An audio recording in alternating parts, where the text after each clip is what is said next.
اب تیسرا نقطہ ذرا کڑوا ہے. اب تک کی باتیں تو آپ کو اچھی لگی ہوں گی، اب کڑوی بات ہے. اگر تم نے روش یہ اختیار کر لی کہ کچھ حکم مانے کچھ نہیں مانے، یہ بڑی تلخ آیت ہے. میرے نزدیک قرآن مجید میں مسلمانوں سے خطاب کر کے اس سے زیادہ سخت کوئی آیت نہیں آئی. افتؤمنون ببعض الکتاب وتکفرون ببعض، کیا تم ہماری کتاب شریعت کے بعض حصے کو مانتے اور بعض کو نہیں مانتے؟ نماز کا حکم کس نے دیا؟ میں نے. نماز تم پڑھتے ہو. سود کی حرمت کا حکم کس کا ہے؟ میرا ہے، اور اسے تم چھوڑنے کو تیار نہیں ہو. کیا یہ میرا حکم نہیں؟ اگر میرا حکم نہیں مانا تو نماز کاہے کے لیے آتے ہو پڑھنے کے لیے؟ تمہاری نماز تمہارے منہ پر دے کر ماری جائے گی، تمہارا حج تمہارے منہ پر دے کر مارا جائے گا اگر حرام کی کمائی سے تم نے حج کیا. مال حلال سے حج ہو وہ حج مبرور ہوتا ہے. حج مبرور وہ ہے جو اللہ کے ہاں حج قبول ہو جائے. افتؤمنون ببعض الکتاب وتکفرون ببعض، کیا تم ہماری شریعت اور کتاب کے ایک حصے کو مانتے اور ایک کو نہیں مانتے؟ ایک حکم سر آنکھوں پر، ایک حکم پاؤں تلے رون دیتے ہو. فما جزاء من يفعل ذلك منكم، تو کوئی سزا نہیں ہے ان کی جو یہ حرکت کریں گے تم میں سے، الا خزي في الحیات الدنیا، سوائے اس کے کہ دنیا کی زندگی میں ذلیل و خوار کر دیے جاؤ.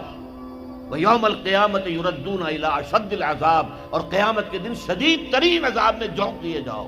وَمَا اللَّهُ بِغَافِلٍ عَمَّا تَعْمَلُونَ، جو کچھ تم کر رہے ہو اس کی حقیقت سے اللہ ناواقف نہیں ہے، بے خبر نہیں ہے.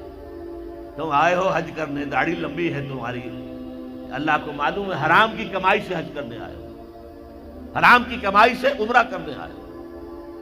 تم نے مسجد تو بڑی شاندار بنوا دی، تمہارا کاروبار تو حرام کا ہے، سٹے اور جوئے کے اوپر کاروبار کر رہے ہو، بینک سے سودی قرضہ لے کر کاروبار کر رہے ہو، تو مسجد بنانے کا کیا تمہیں ثواب ملے گا؟ اللہ تعالیٰ کو تو نفقات جو ہیں، صدقات و نفقات صرف وہ قبول ہیں جو پاک اور حلال کمائی سے ہو. حرام کی کمائی سے تم نے کچھ بھی لٹا دیا ہو، اللہ کو ایک ڈیرے کی اس کی قوت نہیں. اب اس میں دو سزائیں بیان کی ہیں.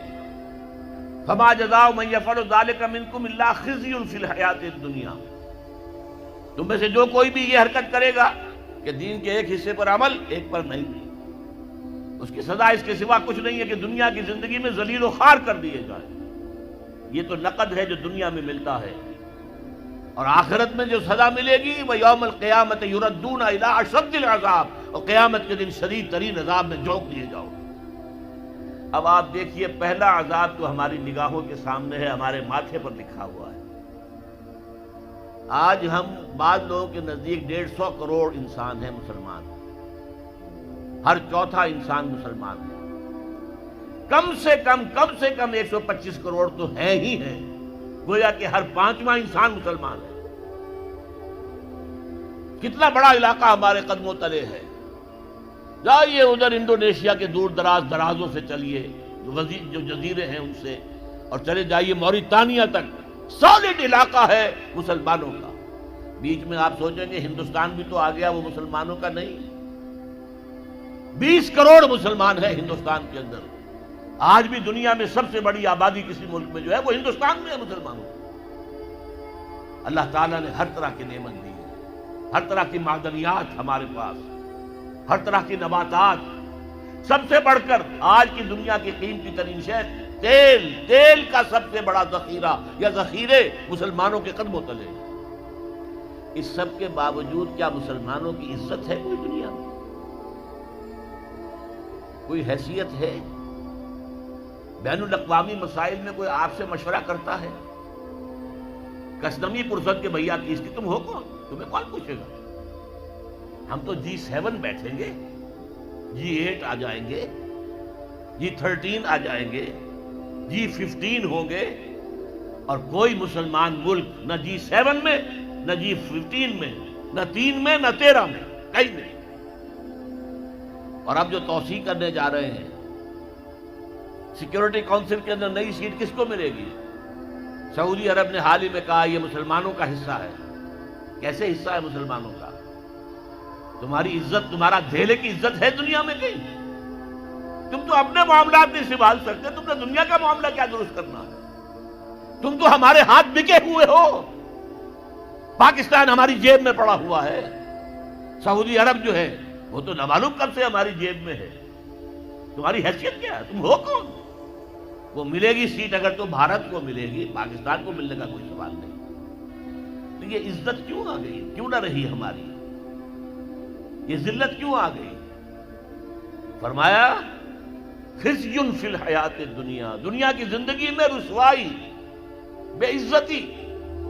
ایک تو سزا یہ ہے جو آج ہم پر ہے، اور بے کم ہمتی کا عالم یہ ہے، بزدلی کا عالم یہ ہے کہ ہم یہ کہہ کر کھڑے ہو کر کہہ نہیں سکتے کہ انف از انف، تم نے جو کچھ ہمارے ساتھ کیا ہے اب ہمارے میدان میں ہم مقابلہ کریں گے، اس طرح بکریوں کی طرح، بھیڑوں کی طرح مارے نہیں کھائیں گے۔